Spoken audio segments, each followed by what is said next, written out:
Assalamualaikum warahmatullahi wabarakatuh.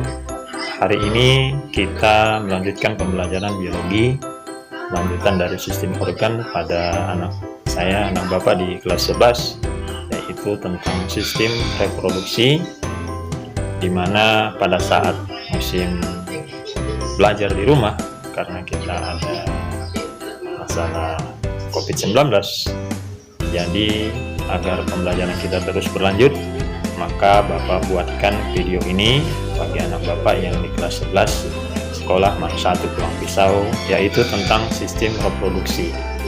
Dan marilah kita sama-sama simak bersama video pembelajaran tentang sistem reproduksi untuk anak Bapak di kelas 11. Silakan kita saksikan bersama. Assalamualaikum warahmatullahi wabarakatuh. Hari ini kembali kita melanjutkan pembelajaran kita dalam kondisi belajar di rumah, materi sistem reproduksi untuk anak Bapak di kelas 11 IPA 1 maupun IPA 2. Sebagaimana biasa, di dalam setiap sistem organ kita mempelajari dulu makna dari sistem tersebut, lanjutkan nanti dengan organ, mekanisme, dan seterusnya.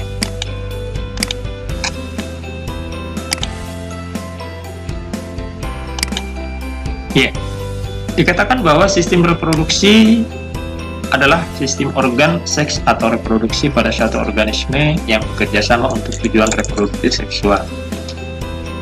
Organ reproduksi pada manusia itu ada dua, ada alat kelamin jantan dalam pria dan alat kelamin betina atau perempuan.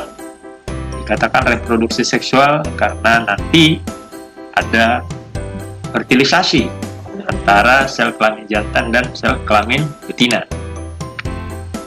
Kita lihat organ reproduksi pria itu ada dibedakan menjadi bagian luar dan bagian dalam. Bagian luarnya ada penis dan skrotum sebagaimana kita lihat pada layar, dan yang organ dalamnya di sini ada 3. Setidaknya ada testis, saluran kelamin, dan kelenjar kelamin. Perlu Bapak jelaskan di sini bahwa testis sebagai organ dalam itu adalah tempat pembentukan sel sperma yang merupakan sel kelamin jantan dalam reproduksi seksual pada manusia. Lanjut. Di samping organ tersebut, reproduksi pada pria itu dilengkapi dengan hormon, ada beberapa, sebagaimana kita lihat di sini. Ada hormon gonadotropin, LH, FSH, dan hormon testosteron. Ya, Bapak jelaskan di sini dari keempat hormon ini ada satu hormon yang sangat berperan, yaitu hormon FSH, yang berfungsi untuk merangsang perkembangan tubulus semiferus dan sel sertoli untuk menghasilkan ABP yang akan memacu pembentukan sperma. Artinya, dari keempat hormon ini yang paling berperan untuk produksi sel sperma di testis itu adalah hormon FSH yang dihasilkan oleh hipofisis anterior atau yang sering disebut dengan kelenjar pituitari. Nah, pada wanita juga ada organ reproduksi, sama ada organ dalam dan organ luar. Setidaknya ada beberapa organ luar, ya, sebagaimana kita lihat di sini. Nah, baik pada pria maupun wanita, Bapak tidak menampilkan di sini. Bisa Anda lihat di buku pegangan kita biologi kelas 11, juga barangkali bisa di googling. Ada sekarang banyak gambarnya. Namun setidaknya ini ada 6. Nah, adapun organ dalam ini ada 5.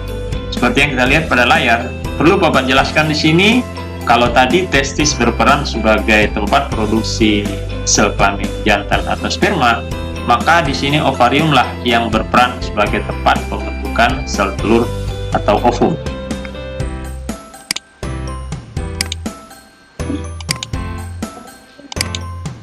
Ya, ada hormon reproduksi pada perempuan. Setidaknya ada beberapa hormon, yaitu LH. Pembahasannya di sini untuk hormon reproduksi Nah, ada yang pertama FSH. Ini juga dihasilkan di kelenjar pituitari, merangsang perkembangan folikel. Perlu Bapak jelaskan di sini, dibedakan ada 3. Yang di bawah ini adalah endometrium atau dinding rahim. Yang kedua, ini yang bulat-bulat, ini adalah ovum yang dibungkus oleh selaput yang namanya folikel. Nah, dan pada bagian atas adalah hormon. Ketigala ini saling keterkaitan. Yang pertama FSH, sesuai dengan namanya, hormon yang menstimulasi folikel.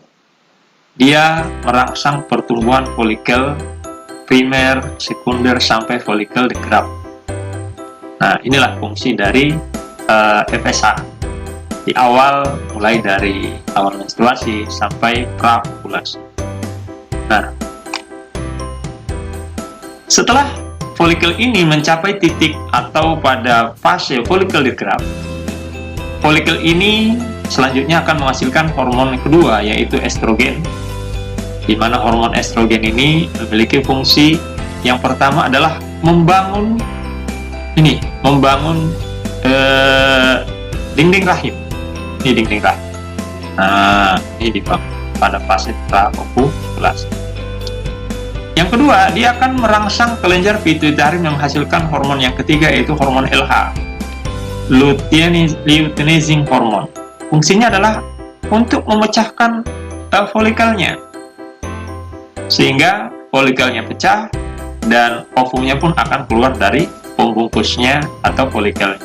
Dan hal inilah yang disebut dengan proses ovulasi atau pelepasan sel telur. Nah, tentunya ini semua terjadi di ovarium. Di samping melepaskan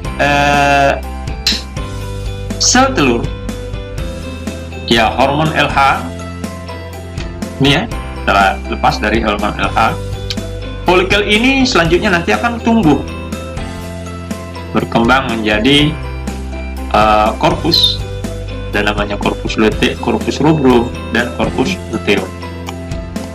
Nah, ini dia.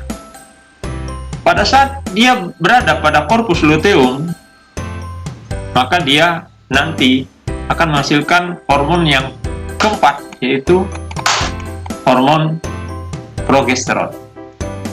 Apa fungsi hormon progesteron? Hormon progesteron itu berfungsi untuk menahan atau memperkuat dinding rahim. Ini dinding rahim. Nah, ini dinding rahim. Nah, ini dikuat, didukung atau ditopang oleh yang namanya hormon progesteron. Ya. Di samping menahan hormon progesteron, menahan dinding rahim, hormon progesteron ini juga menahan produksi hormon FSH. Sehingga tidak ada lagi FSH yang produksi untuk mendukung pertumbuhan folikel baru. Nah, inilah hormon progesteron.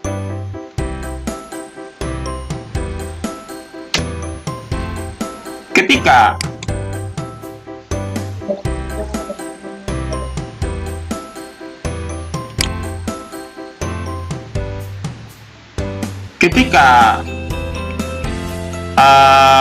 di sini kita kembali ke sini. Ketika ovum lepas dari folikel, maka dia akan bergerak dari ovarium menuju tuba Fallopi atau ada yang mengatakan ovidus. Nah, di sini dia berada. Nah, apa fungsinya? Dia di sini menunggu sperma yang masuk ke dalam rahim terus ke tuba Fallopi.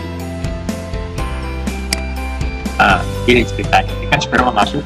Nah, terus bergerak ke sini. Nah, apabila ada sperma yang bisa membuahi sel telur, maka disinilah terjadi proses fertilisasi atau pembuahan, tepatnya di tuba Fallopi. Dan kalau pembuahan itu terjadi, maka akan terjadi nanti ini zigot. Jadi dari peleburan sel sperma dengan ovum itu akan menghasilkan zigot. Setelah dia berubah menjadi berupa zigot, nanti dia akan terus membelah secara mitosis. sampai nanti merulat dan belas dulu. Nah, lalu terjadi proses kehamilan yang disebut dengan proses kehamilan. Nah, kita kembali ke yang tadi. Kalau terjadi fertilisasi, nanti terjadi kehamilan, maka dia akan tetap berada di dalam rahim atau uterus dan menempel pada endometrium atau dinding rahim.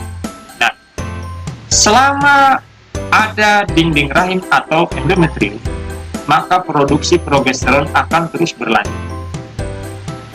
Sehingga FSA tidak diproduksi oleh pituitari. Itulah sebabnya apabila seseorang sudah dinyatakan hamil, tidak ada kemungkinan dia akan mengalami menstruasi. Karena tidak ada folikel yang tumbuh menjadi folikel regraft dan seterusnya sampai korpus sampai dia mengalami menstruasi. Nah, itulah sebabnya tidak ada menstruasi apabila seseorang hamil. Nah, di sisi lain, kalau tidak terjadi fertilisasi di sini, maka ovum ini akan megang di rahim. Dia akan berada di sini di rahim sampai pada hari ke-28 7, maka dinding rahim itu beserta dengan ovum akan meluruh. Mereka akan hancur berupa darah menstruasi. Nah, karena dinding rahim sudah tidak ada lagi meluruh bersama dengan ovum, maka progesteron pun tidak diproduksi lagi. Akibatnya apa? Hormon FSA kembali diproduksi oleh kelenjar getah. Nah, adanya FSA, maka folikel primer yang ada di ovarium kembali tumbuh menjadi folikel regraft dan seterusnya seperti yang pertama tadi. Sehingga ini siklus berjalan setiap bulan secara teratur. Nah, dan ingat, setiap 1 bulan hanya 1 ovum atau 1 sel telur yang tumbuh dan dilepaskan pada peristiwa ovulasi. Tidak ada secara normal. Nah, demikian siklus menstruasi pada perempuan. Kita lanjut. Nah, ini proses kehamilan. Ada morula dan tulang. Sini Bapak jelaskan. Begitu banyaknya sperma yang masuk ke dalam tulang Fallopi untuk membuahi ovum. Dalam satu literatur yang pernah Bapak baca sekitar 300.000. Tetapi hanya 1 yang berhasil masuk membuahi ovum. Nah, yang 299.000 sekian itu akan mati. Disebabkan apa? Sini ada cairan yang bersifat racun bagi sperma, sehingga mati. Yang meracuni sperma sehingga ketika satu masuk yang lain mati.